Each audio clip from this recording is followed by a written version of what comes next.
Ndabaramukije cyane bakunzi b'ikiganiro igitondo gishasha, amahoro y'Imana niyo ndabipfurije mu byanyu no mu banyu. Ndabaha ikaze muri kino kiganiro igitondo gishasha cacu cuno munsi. Nta muteramanye na jewe Jamvye Imana irambona, ni jewe nkunze kukibategurira kandi ni jewe nkunze no kukibashikiriza igihe cyose kiba cabonetse. Ndafise amajambo ngomba ko dusangira mboneyeho kano karyo keza ko kubaha ikaze muri kino kiganiro, aho tugomba dusangira amajambo yanditse mu butumwa bwiza bwa Yesu Kristo ko bwanditswe na Yohana. Dusoma igice c'8, tuje dusoma duhereye ku murongo wa 31 hanyuma tugeze ku murongo wa 37. Turabe aya majambo ingene avuga. Ijambo ry'umutwe rivuga ngo abana nyakuri, Imana yacu nihimbazwe. Hanyuma rero umurongo wa 31 uvuga ngo nuko Yesu abwira abayuda bari bamwemeye ati, nimwaguma mu ijambo ryanje murabigishwa banje by'ukuri, kandi muzomenya ukuri, kandi ukuri kuzobaha kwidegembya. Baramwishura bati, turi uruvyaro rwa Aburahamu, ntaho twigeze kujakarira umuntu n'umwe, none uvuga ute ngo tuzohabwa kwidegembya? Yesu arabishura ati, nukuri nukuri ndababwire, uwukora icaha wese ni umuja w'icaha. Umuja ntiyama atsindaje mu nzu, ariko umwana we yama atsindaje. Umwana niyabaha kwidegembya muzoba abidegembya nyakuri. Ndazi ko muri uruvyaro rwa Aburahamu, yamara murondera ingene mwonyica, kuko ijambo ryanje ritagira ikibanza muri mwebwe. Imana yacu nidutabare. Bakunzi ba kino kiganiro igitondo gishasha cacu cuno munsi, nano majambo mbazaniye ngo tuyiyumvire ko, tuyaganire ko mu mwanya kumbura atari muremure, hanyuma tuyirigwane, tuyagendane, tuyiyumvire ko, tuyamedite nk'uko abandi bavuga ngo kumedita ribe ijambo rya meditation, ribe impamba y'umunsi. Imana yacu nidutabare nk'uko twama twabivuze kumbure mu biganiro mwene ibi. Mwebwe mwe muri bashasha mutariyabonesha, mutahamukurikirana bino biganiro, birashoboka ko iyi video yitayemo ariryo rya mbere ukaba utari bwigire uraba amavideo yacu. Turafise ibiganiro bitari bike tubashikiriza iminsi yose, kiretse iyo byagoranye. Murazi yuko ivyuma ntibisezerana, imiyaga nkuba ntisezerana, n'amagara nayo ntarege ibishuka ugasanga kumbure ntiyakunze cyangwa ugasanga n'ibindi kumbure vyitayemo vyafatiriye umuntu. Ariko mugabo uko bukeye uko bwije nta munsi n'umwe habura ko video iyo bitashitse kumbure ngo usanga nyene vyagoranye. None rero duhora tuvugana ngaha ku majambo atari make mu biganiro nk'ibi, ikiganiro igitondo gishasha hamwe n'ikiganiro umutsima w'ubugingo. Ibyo byose ni ibiganiro vy'iyobokamana tuganiramo amajambo y'Imana. Hanyuma rero n'ikiganiro c'ibijanye n'amagara y'abantu citwa yaga muganga, naho nyine duha tuganira ibitari bike vyodufasha kubungabunga amagara yacu, hamwe rero n'utuntu n'utundi, aho tuganira kumbura ibijanye n'ubuzima bwa misi yose, impanuro muri rusange, ibijanye na tekinoloji, ivyo kwiteza imbere n'ibindi bivanye na suje iri interesa iba yahabaye. Rero ivyo kwaro kubacira ku mayange kumbure mwebwe muri bashasha mushobora kuba kumbure mutazi ibindi biganiro bisanzwe bicisha kuri runo rubuga rwitwa Ntamvura Idahita TV, dukorera ngaha kuri YouTube, za Facebook, amapaje ya WhatsApp n'ahandi za TikTok. Ahantu hose kumbure hatandukanye dushobora gukorera ibijanye n'ivugabutumwa. None rero tubararikira kwiyabonesha, ugafasha ndaho handitse s'abonner canke subscribe bivanye na telefone yawe n'ururimi irimwo, hanyuma ugafasha kuri iyo nzogera ukemeza ko ama notification yose wipfuza kuzohora uyaronka, gutyo igihe cyose tuzoba twashize ko video uzocironka. Kandi ndizera neza kubanye natwe uzoronka inyigisho zitari nke kandi inyigisho nzima zitaguhombya kiretse ko zikungura. None rero aya majambo dusomye ni Yesu Kristo yariko yigisha, hanyuma abwira ngo abayuda bari bamwemeye, hanyuma ababwira ku bijanye no kuba umwana nyakuri. Aha twabonye ijambo ry'umutwe rivuga ngo abana nyakuri. Imana yacu nidutabare, ko murazi yuko mu yindi mvugo habaho nabo twita ngo nibivyagwa kumbure, no muri Bibiliya biravugwa. Mugabo ngaha Yesu atumbereye kuvuga ngo abana nyakuri uko bameze, ingene ibyabo bimeze. Imana yacu nidutabare. Hanyuma kandi tubonye yuko abo bana nyakuri muri ano majambo dusomye ni nabo bigishwa ba Yesu by'ukuri. Abana nyakuri b'Imana nibo kandi bigishwa ba Yesu by'ukuri.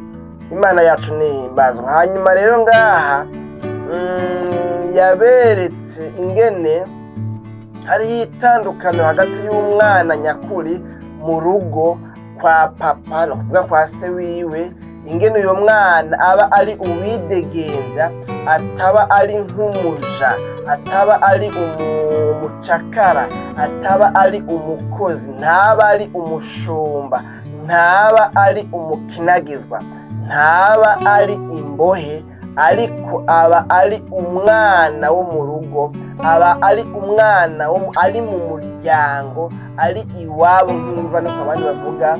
Imana yacu ni dutabare, bakunzi ba kino kiganiro Gitondo Gishasha. Hanyuma kandi ukurikiranye neza amano majambo twasomye kuva kuri umurongo wa 34 kugeza ku murongo wa 37, usanga ikintu gihambaye gishobora gutuma umuntu ataba umwana nyakuri, ahubwo akaba utidegembya, novuga ngo akaba umuja. Ni icaha ngo nico gituma umuntu atakaza canke abaho adafise novuga ngo ibimuranga, indangamuntu, identite y'umwana ari mu rugo kwasi, ari mu rugo ku bavyeyi biwe. Ibyaha nivyo vyambura umuntu ubwene gihugu canke se ubumana, bavuga ngo ubwene gihugu bwo mwijuru, ariko navyo ni sawa. Novuga ngo nico caka ubumana bwari kuba mu muntu, ngo butume uyu muntu asa n'Imana, ngo butume uyu muntu hamwe bopima mu malaboratoire ngo barabe ADN basange uyu ari umwana wa naka, kugira ngo bamenye ngo uyu mwana ni umwana wa naka. Ico ni kimwe mu bipimo bikomeye bihambaye ntasubirizwa, ADN. Imana yacu nidutabare rero. Iyo ngo umuntu abonekana kwicaha canke yibereye mu byaha, uyu muntu ntabasha kuba afise ADN y'ubumana muri we, ngo hanyuma Imana bivugwe ngo uyu ni umwana wanje. Imana yacu nidutabare. Bene data bakunzi ba kino kiganiro Gitondo Gishasha, rero twabonye avuga ngo nuko Yesu abwira abayuda bari bamwemeye ati, nimwaguma mu ijambo ryanje murabigishwa banje by'ukuri. Imana yacu nidutabara. Aha rero bibonekana neza ko ikidutuma twitwa abigishwa ba Yesu by'ukuri nuko tuba twahisemwo kuguma mu ijambo rya Yesu, mu ijambo ry'Imana, kuko turigumyemwo bya nyabyo bitugira kuba abana cyangwa se bitugira kuba abigishwa ba Yesu. Imana yacu nidutabara. Hari naho Yesu yavuze ngo nimwaguma muri jewe amajambo yanje nayo akaguma muri mwebwe, musabe ico mugomba cose kizobabera kuno. Imana yacu nidutabara. Kubw'iyo mpamvu rero byumvikana yuko amajambo y'Imana ari ikintu gikomeye mu buzima bw'umwigishwa yipfuza kuba umwigishwa by'ukuri wa Yesu Kristo. Imana yacu nidutabare. Hanyuma rero twabonye ku murongo vuga ngo wa 34 avuga ngo Yesu arababwira, kuko bari bavuze ngo baramwishura bati turi urubyaro rwa Aburahamu, ntaho twigeze tujakarira umuntu n'umwe, none uvuga ute ngo tuzohabwa kwidegembya? Imana yacu nidutabare. Aha nibaza yuko kumbure bidahawe insiguro, aho umuntu yoba yiyibagije ko babaye kumbure abaja muri Egiputa, babaye abaja, babaye abaesclave, kandi bafashwe nabi, bakoreshejwe ibikorwa by'agatuzo. Ariko mugabo agomba kwerekana yuko rero kuba umwana wa Aburahamu byatuma babaho bitwa ngo baridegembya. Imana yacu nidutabara. Bavuze gutyo rero Yesu nawe ngo arabishura ati nukuri ndababwire, ukora icaha wese ni umuja w'icaha. Imana yacu nidutabare. Kandi Yesu mu zindi nyigisho turavye yakiri ngaha ku isi yaravuze ingene ngo ata muntu yoshobora gukorera abami babiri, umuntu atokunda Imana ngo yongere akore na Shetani, canke se atokorera Imana ngo akorere na Satani, ibintu nyene nk'ivyo. Imana yacu nidutabare. Bene data bakunzi ba kino kiganira, hari naho mu nyigisho nibaza ko zari inyigisho zagiye zigishwa na Paulo mu vyete yanditse, hari ahantu nibuka yavuze ngo nuko rero icaha ntikikabe ku ngoma mu mibiri yanyu izopfa, ibintu nyene nk'ivyo. Muganga bagukuramo ijambo bivuga ngo icaha ntikikabe ku ngoma. Ari naho avuga ngo ikibi mukinesheshe iciza. Imana yacu nidutabare. Bene data bakunzi ba kino kiganiro igitondo gishasha, aya majambo rero niyo mvuge ndiko ndaronderamwo. Aya majambo avuga ngo ukora icaha wese ni umuja w'icaha. Imana yacu nidutabare. Rero burya ngomba kwerekana yuko bishoboka yuko umuntu yitirirwa ubwami bw'Imana akitwa umwana wa Aburahamu, nk'uko nabo tubonye bavuze ngo none twe turi urubyaro rwa Aburahamu, ntitwigeze tujakarira umuntu n'umwe. Uvuga gute ngo tuzoronka kwidegembya n'ibindi. Imana yacu nidutabare. Muganga ngomba kwerekana yuko umuntu ashobora kubaho yabaye imbohe y'icaha, icaha kikamuboha, icaha kikamunyoha, ugasanga umuntu icaha rero camugize umuja wacu. Burya mu by'ukuri icaha kigira umuntu umuja wacu si caha umuntu akora yihenze, par accident, par erreur, ariko ni icaha novuga ngo kiri repetitif, ni icaha cisubiriza, ni icaha camaze kuba habitude muri uno muntu, ni icaha camaze kuba akamenyere k'umuntu, ni icaha camaze kuba ingeso y'umuntu, ni icaha uyu muntu yamaze gushira mu mibereho yiyo, mu kubaho kwiwe, novuga ngo yamakora, cama kimunesha cane. Kenshi ijambo ry'Imana rivuga ngo mwiyambure icaha, ububi busigaye ni icaha gikunda kubizingira ko vuba.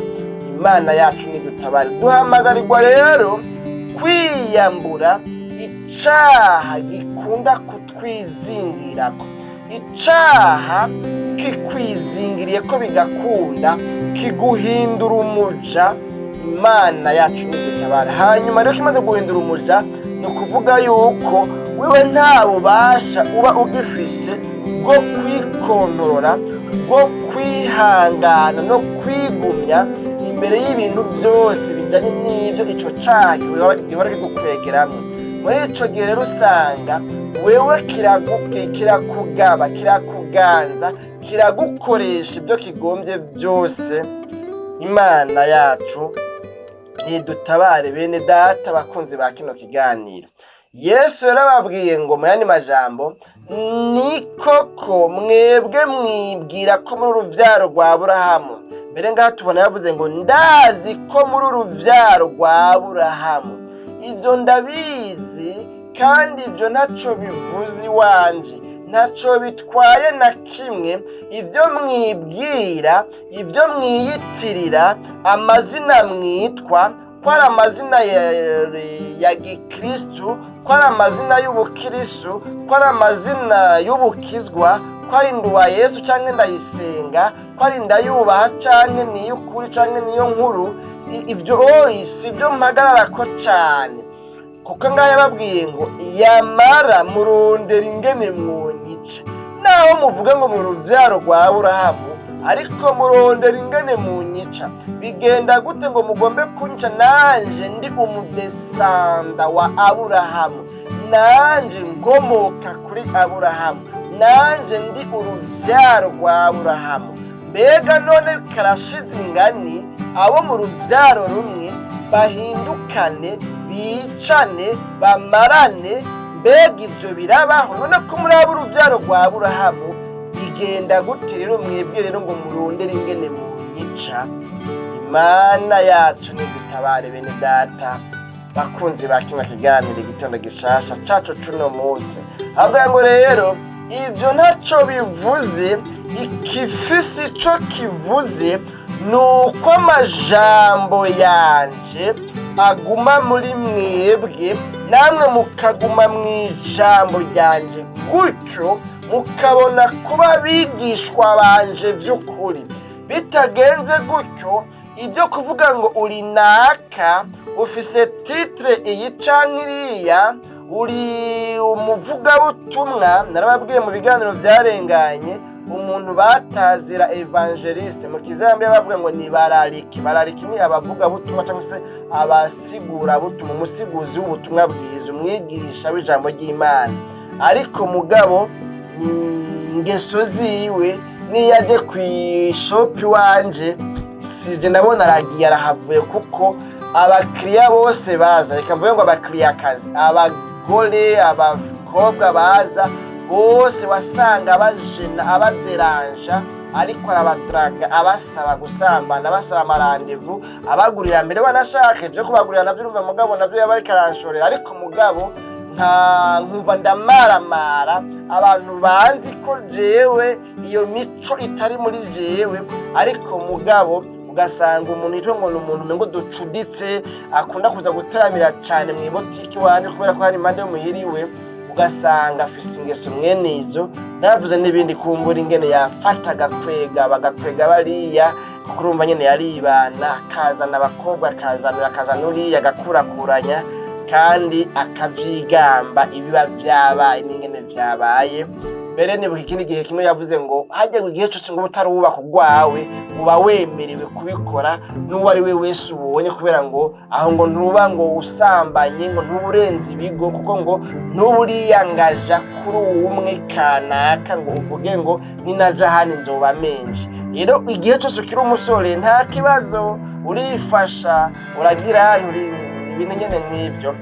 Imana yacu nidutabara. Ariko mugabo rero afashe isengesho, umunsi umwe yasenze isengesho, yazanye umukobwa mu nzu iwe, biriwe barasambana. Kandi urumva si ibintu uvuga ngo ibintu umuntu yamwikika, kuko nawe yaravyivugira, yaraza akabivuga, akavuga yeye ibintu nyene nk'ivyo. Hanyuma baraja mu vyo bajamwo, hanyuma aca akorokera mw'isengesho naryo. Yewe yarasenze mu ndimi, aratutumura indimi. Gabundi gusenga mu ndimi siko gukizwa nyakuri, siko kuzura mpemu yera. Ikaye n'izindi mpemu zindi zitandukanye na mpemu yera zirabavugisha mu ndimi.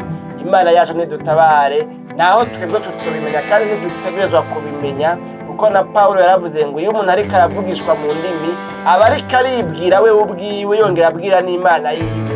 Ariko twebwe abasigaye ivyo ntibituraba, kuko ntidufashwa n'ibyo ariko aradebagura. Hako yovuga amajambo menshi mu ndimi zitamenyekana, yovutuma avuga ijambo rimwe canke abiri mu rurimi abandi bumva bakabona gufashwa. Imana yacu nidutabare bene data bakunzi ba kino kiganiro. Rero ngo umuntu akora icaha wese aha bigomba gutsimbataza iyi mvugo y'uko umuntu wese yamacumura, umuntu wese aganzwa n'icaha, umuntu wese ibyo akora ari ibyaha. Aha biratandukanye na kwa kundi uvuga ngo umuntu yihenze gatoya hanyuma mugabo arahokonesa ikosa ryiwe.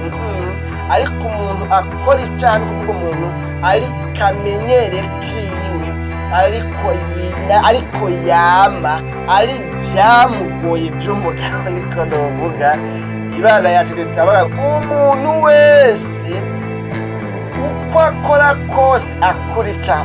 Ukora icyaha wese uyo muntu ngo ni umuja w'icaha.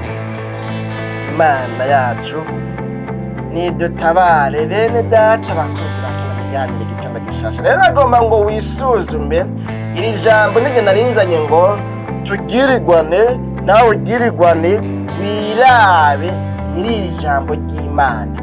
Ubwo ntiwosanga byaravuye mu kwihenda, byaravuye novuga ngo mu gutirigana, byaravuye kumbure novuga ngo mu guhuruduka cyangwa se mu gukorokera mu kintu, ugasanga ahubwo bwahindutse ubuzima bwa misi yose, byarahindutse biba umugenzo. Hariho mwene data araho nciye nibuka yagize groupe kuri Facebook ayita ngo bigire umugenzo. Ngira ngo sinzi ko yagombye kuvuga ibijyanye n'ijambo ry'Imana, kuri akenshi nako nagushaka ibintu by'ijambo ry'Imana. Sinibuka neza intumbero yayo ko yoba yarayishize muri description avuga ahanini ibyo umuntu agira umugenzi ibyo ari byo. Mugaye kavuga ngo bigira umugenzo, nibaza ko ari ibijyanye mengo no gusenga, kubera akunda gushira ko ibintu bijyanye no gusenga avuga ngo bigira umugenzo.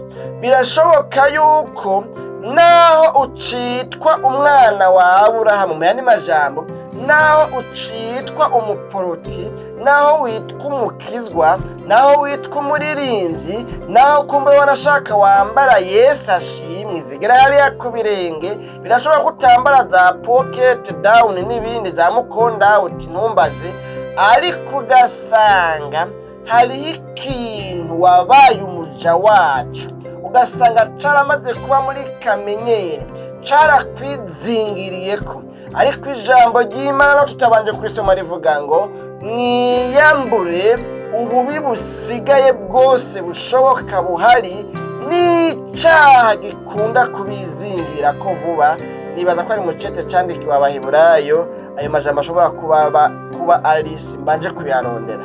Imana yacu nidutabare. Rero nagomba ngo wisuzume urabe mwene data ukurikirana kino kiganiro gitondo gishasha, urabe ko utari umuja w'icaha kanaka, kuko Imana ntinezererwa nuko wowe umuja w'icaha, ahubwo inezererwa nuko woba umukozi wayo, woba umushumba wayo. Imana yacu nidutabare. Rero kugira ngo bikunde tuve mu kuba abaja b'ibyaha, ahubwo tube abigishwa by'ukuri, ahubwo tube abana nyakuri, bidusaba gushinga imizi mu ijambo ry'Imana, bidusaba kwiraba mu ijambo ry'Imana.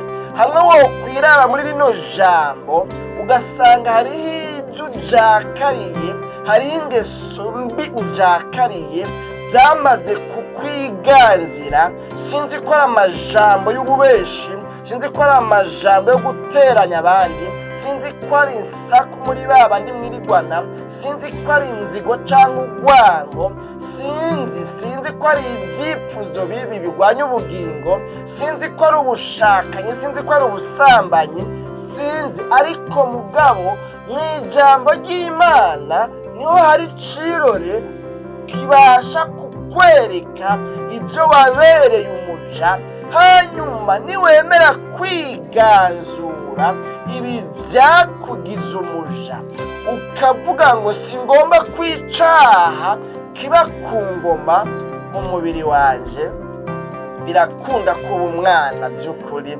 birakunda kuba umwana w'Imana, biraza gukunda kuba umwigishwa wa Yesu by'ukuri. Arakubabarira, arakweza, kuko icyaha cyose cihanywe n'umutima ubikunze, n'umutima ubabajwe nuko byagenze gutyo icyo cyaha kigakogwa, icyo cyaha kirababarirwa. Hari indirimbo baba baririmba kera kuri radiyo y'ibyizigiro ikiza muri ya myaka ya za 2000 gutyo, ngira ngo sine ku mwaka yatanguyemwo, yavuga ngo uwihanye wese ni by'ukuri arababarirwa, Imana yacu n'ibitabare. None rero nuko mbega uravye ibi twadondaguye n'ibindi, nta kintu wumva cakugize umuja ugasanga waramaze kujakarira ico, naho ukivuga ngo Yesu ashimwe. Muri kino gihe abaporoti baharaye za shalome shalome shalome shalome. Hari ibihe bari baharaye ngo Yesu ashimwe. Umuramukije utavuze Yesu ashimwe ukacumi ngo nturumukizwe, ngo nturumuporoti. Imana yacu nidutabare. Yesu ashimwe, Yesu ashimwe, Yesu ahimbazwe. Chaka shalome shalome. Imana yacu nidutabare. Bene data bakunzi bakino kiganiro igitondo gishasha, naho rero witwa ayo mazina mugabo usanga shaho hari akantu kakugize umuja, ugasanga bakajakariye. Warukwiye kwihana, warukwiye gusaba imbabazi, hanyuma ucubona kwemerwa n'Imana, ubone kuba umwana w'Imana by'ukuri. N'amajambo rero tugomba tugarukirize ngaha. Nta magwara ahogwa, kuvuga menshi siko kuyamara. Numuhigwe umuntu ijambo ry'Imana iguma muri we nawe akaguma muri ryo, kuko uyo muntu acaba umwana w'Imana by'ukuri kandi acaba umwigishwa wa Yesu by'ukuri. Ariko ni umuhombe umuntu hariho ibintu byamukuye mu ijambo ry'Imana bikamutwara mu bucakara, mu buja, bikamugira umuja. Uyu muntu n'umuhombe, azohomba ingero zose Imana izoha abahisemo kuba abana bayo. Murazi ko Yesu yavuze ngo muhira kwa data hari amazu menshi, yaba adahari Imana bibabwiye kuko ngiye kubategurira hanyu, ngo aho nzoba ndi namwe bariho muzoba muri. Urumva rero azogaruka rero kudutora, turabe neza ko atazosanga twarakebeje tukaba abaja b'ivyaha, kuko ico gihe ntivyokunda ko adutora. Ic'Imana ikugombako kandi ic'Imana nanje ingombako, ingombako yuko nokwama mw'ijambo ryayo, kuko ariho honyine nshobora kuronka vyankenerwa vyose vyotuma mba umwigishwa wa Yesu vy'ukuri. N'ano majambo rero muyirigwane, muyiyumvireko, murabe ko hari ibyo mujakariye, hanyuma musabe Imana ibahe kwidegembya kuri byo, mube abana b'Imana by'ukuri. Mwami Yesu nyaguhora ku ngoma, tugushimiye cyane ano majambo twumvise. Umuntu wese ayumvise akaba ahisemo kuvuga ngo Mana ndihanye ibyo maze iminsi njakariye, nsanze ibi n'ibi ndabijakariye, imbabazi zawe ziboneke kuri uyu muntu. Nutumugirira neza, umugwize ko imbabazi umweze umutunganye yemerwe nawe, ibisigaye umushoboze kuguma mu ijambo ryawe, maze ijambo ryawe naryo rimugumemwo. Ivyo bice bimuha ivyangombwa vyose bisa no kugira ngo ashishikare kuba umwigishwa wawe vy'ukuri no kuba umwana w'Imana vy'ukuri. Mu izina ryawe ryera Kristo Yesu niho tubisabye tuvyizeye, amen.